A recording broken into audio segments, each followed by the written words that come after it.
grabbing the mic, words in my flow. Locked in a cage but I'm on the go. Standing for justice, hear me loud. Fight in the battle, just out proud. Lik olan anzar okum, liduhe yalan ezin. Rast yasten giyem hatımda başladı ezin. Çavşına hakline girdim denge bilin dezim. Mizana adalette yek bu destemin ezin. Destin girdi dengin bilin bisir keftiyem yekin. Benden tebhil ve şiiri be azadiyem yekin. Tek koşun hozameye li ferhengiyem yekin. Li keleka hakkı cidirin çavim ben li şevin re. Bu titreşirse ömür ruhumuz artık özgür. Mücadele yolumuz olacağız beraber hür. Haksızlığa direnecek duruşumuz sürecek. Birleştik büyüyecek artık bizim gelecek.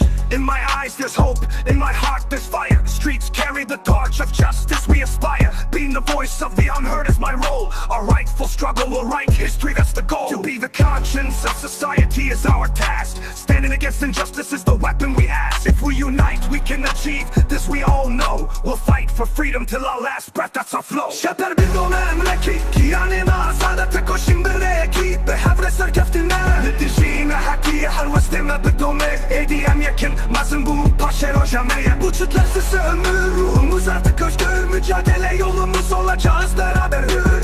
Haksızlığa direnecek duruşumuz sürecek. Birleştik büyüyecek artık bizim gelecek. These walls may endure but our spirits won't bend. We'll fight side by side till the very end.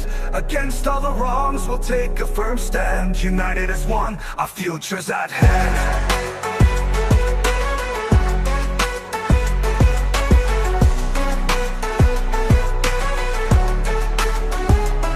Bu çitlersizse ömür ruhumuz artık özgür. Mücadele yolumuz olacağız beraber hür.